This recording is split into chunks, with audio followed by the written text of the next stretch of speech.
اعوذ باللہ من الشیطان الرجیم بسم اللہ الرحمن الرحیم الف لام میم ذالک الکتاب لا ریب فیہ ھدی للمتقین۔ الف لام میم کے بارے میں بحث ہو چکی۔ یہ الگ بات ہے، جب معنی معلوم نہیں ہے تو اس کا کوئی محل اعراب نہیں ہے، محل اعراب نہیں ہے۔ ذالک ای ھذا الکتاب، ذالک کی تفسیر ھذا سے کی ہے، کیوں آگے بتائیں گے۔ ذالک ای ھذا الکتاب،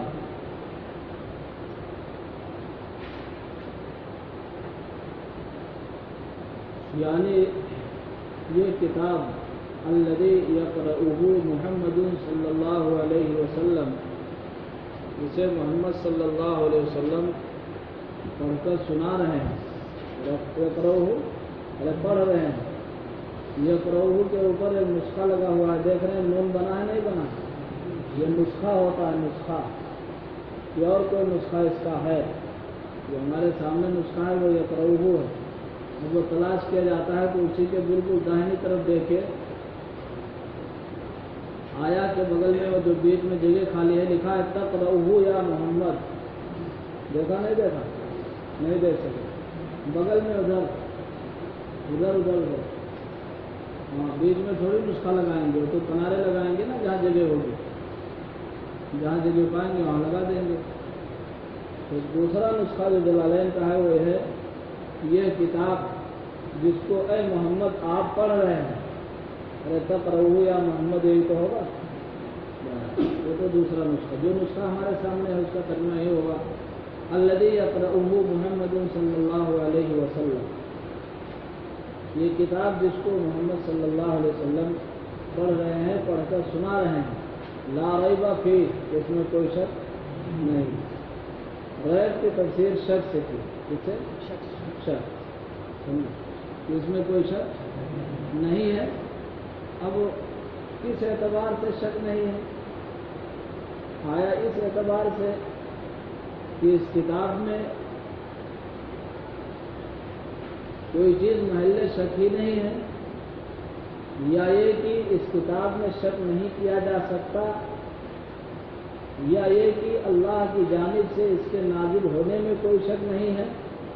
تو مفسر نے متعین کیا فیہ انہ من عند اللہ، کہ لا ریب شک فیہ انہ من عند اللہ۔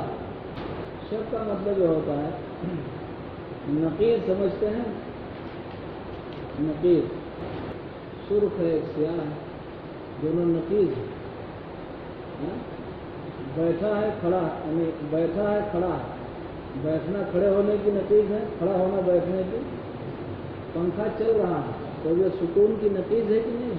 ایسا نہیں ہو سکتا کہ ساکن بھی ہو اور چل بھی رہا ہو، جس وقت میں ساکن ہوگا اس وقت وہ چل نہیں رہا ہوگا، یہ نقیز۔ تو شک کے معنی آتے ہیں التردد بین النقیضین، التردد بحیث لا ترجیح لأحدہم، کہ دو نتیجوں کے درمیان وہ تردد، یعنی تردد ہو کہ کسی ایک کو ترجیح حاصل نہ ہو، اس کو شک کہتے ہیں۔ اس کو قرآن میں ایسا نہیں ہے، قرآن میں ایسا نہیں ہے کہ آدمی اسی میں سوچے، بلکہ کہا لا ریب شک کا، کیونکہ ریب کو بتایا کہ ریب یہاں شک کے معنی میں، شک کو بتایا جاتا ہے مناطقہ کی اصطلاح میں، اس لیے مفسر نے شک سے تفسیر کی ہے کہ کوئی آدمی اب ریب نہ سمجھ سکے تو اس کا ترجمہ کیا ہے؟ شک سے، اور شک نام ہے تردد بین النقیضین بحیث لا ترجیح لأحدہما علی الآخر۔ تو دوسری چیز انہ من عند اللہ کہہ کے مفسر نے یہ متعین کیا کہ اس میں کس اعتبار سے شک نہیں ہے۔ میں نے آپ کو بتایا تھا کہ بھائی کیا اس اعتبار سے اس میں شک نہیں ہے کہ اس میں شک کیا ہی نہیں جا سکتا، یعنی محل شک ہی نہیں ہے یہ، اس میں جو مضامین ہیں، یا یہ کہ ان میں جو مضامین ہیں اس میں شک نہیں ہے۔ دو چیزیں، اس کتاب میں کوئی شک نہیں ہے، اس میں جو مضامین موجود ہیں اس میں، یا یہ کہ اس کے اللہ کی جانب سے ہونے میں کوئی شک نہیں ہے۔ مفسر نے متعین کیا کہا انہ من عند اللہ، کوئی شک نہیں ہے اس میں کہ یہ اللہ کی جانب سے ہے، یعنی اللہ کی جانب سے ہونے میں کوئی شک۔ جب اللہ کی جانب سے ہونے میں کوئی شک نہیں ہوگا تو وہ دو شک خود ہی ختم ہو جائیں گے، جب اللہ کا کلام ثابت ہو جائے گا تو نہ خود اس کتاب میں کوئی شک رہے گا، نہ اس کے مضامین میں کوئی شک رہے گا۔ تو سمجھ رہے بات کو؟ انہ من عند اللہ، اس لیے کہا انہ من عند اللہ، ٹھیک ہے؟ جو فیہ ہاں جو ہے نا ہاں، تو انہ اسی سے ہے، اسی سے بدل ہے کہ اس میں یعنی کہ اللہ کی جانب سے انہ من عند اللہ، وجملۃ النفی خبر، اور جملہ نفی خبر ہے، لا ریب فیہ یہ خبر ہے، اور مبتدأہ ذالکہ، اس کا مبتدا جو ہے وہ ذالکہ ہے، کیا ہے؟ اور ذالکہ نہیں ہے بلکہ ذالکہ تو صرف اس میں اشارہ ہے، مل کے بنے گا نا، تو ذالک الکتاب، ذالک اس میں اشارہ مشار الیہ سے مل کر کے یہ کیا بنا؟ مبتدا، اور لا ریب فیہ خبر، سمجھے بات کو؟ ایک ترکیب ہوئی۔ اور الف لام میم کیونکہ معنی نہیں معلوم ہے اس لیے وہ کوئی محل اعراب اس کا نہیں ہے، وہ مستقل ہے، وہ مستقل الگ ہے۔ والاشارۃ بہ للتعظیم، میں نے عرض کیا تھا کہ ذالکہ کی تفسیر ھذا سے کیوں کی، یہ کوئی بات ہوئی، ذالکہ بعید کے لیے آتا ہے، ھذا قریب کے لیے آتا ہے، اتنی بات تو پڑھے ہیں نا، بات غور سے سنیں۔ تو مفسر نے فرمایا کہ اس کے ذریعے اشارہ تعظیم کے لیے ہے، کس کے لیے ہے؟ اس کے ذریعے یعنی ذالکہ کے ذریعے جو اشارہ کیا ہے، حالانکہ بات قریب ہے، کلام سامنے موجود ہے، تو یہ کس کے لیے ہے؟ یہ تعظیم کے لیے ہے، اور بھی اس کی تفسیریں ہیں، لیکن جو یہ تفسیر کی جاتی ہے کہ یہ کتاب، اس میں کوئی شک نہیں ہے، تو اس تفسیر کے اعتبار سے ذالکہ کی تفسیر ھذا سے کی گئی۔ اب یہ کیسے تعظیم پیدا ہوئی؟ اصل میں اس کے لیے علم معنی کی بہت ضرورت پڑتی ہے۔ ہوتا یہ ہے کہ اس میں اشارہ تو بعید کے لیے آتا ہے، جو مبصر ہو، محسوس ہو، دکھائی دے، دور ہو، تو کہیں گے کہ وہ ہے، ارے کہیں گے نہیں وہ گاڑی کھڑی ہے، اور ھذا قریب کے لیے آتا ہے، تو جو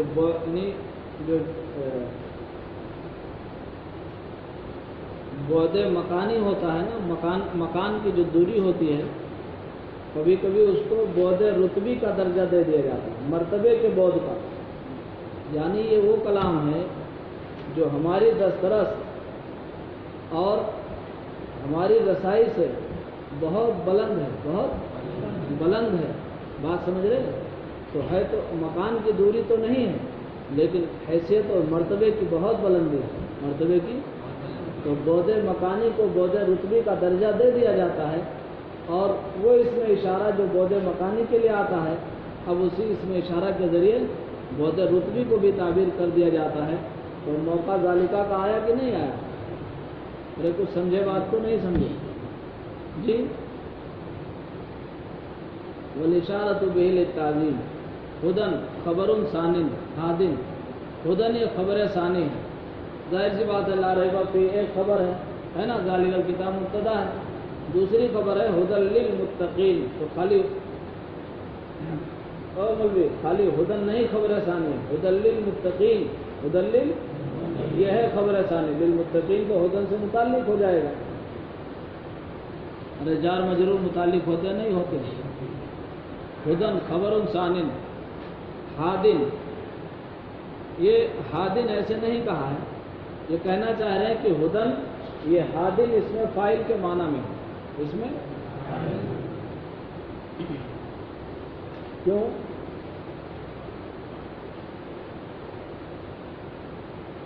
ذہن میں نوٹ کر لینا، بعد میں لکھ لیا کرو چیزوں کو اور اس کو دیکھا کرو۔ ایک ہے ذات، ایک ہے ذات مال وصف، کیا ہے مولوی؟ اور ایک ہے صرف وصف، صرف تو ذات پر جو حمل ہوگا وہ ذات مال وصف کا ہوگا، صرف وصف کا نہیں ہوگا، اس کو ایسے سمجھ، جیسے زید ضارب، زید مارنے والا ہے،